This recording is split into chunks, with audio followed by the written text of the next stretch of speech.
Helen, let's look back at last weekend. Dominating win at Pacific Lutheran and then a hard-fought loss in a big game at Puget Sound.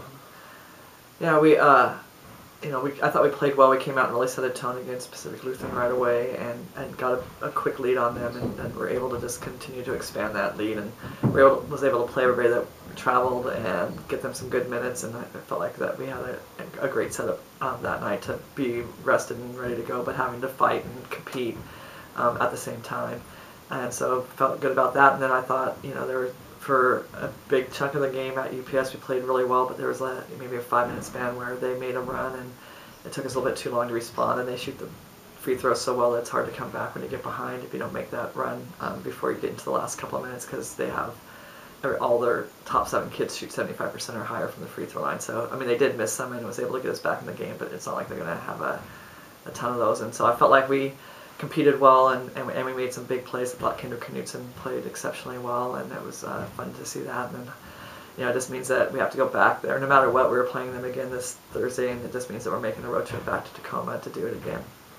Talk about the psychology of playing the exact same team in the exact same place less than a week later for a game that actually has more riding on it than the previous one did.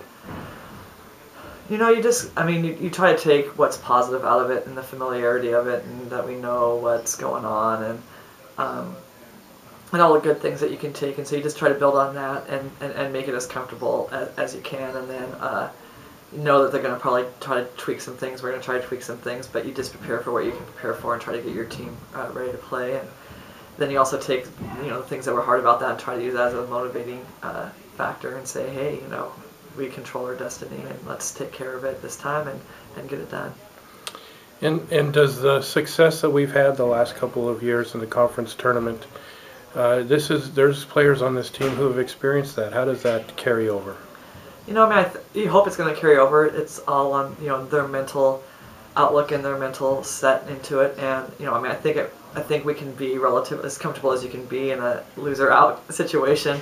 I think we're pretty comfortable in knowing what it takes, and being prepared for that, and the excitement and anxiety of that kind of prospect. So I think it can only help. It's not going to hurt you to have had those experiences and to have had successes in those experiences. So that's one of the positives that we'll take, is that we do know what to expect and what this exact scenario feels like, because we've done it quite a bit in the last couple of years.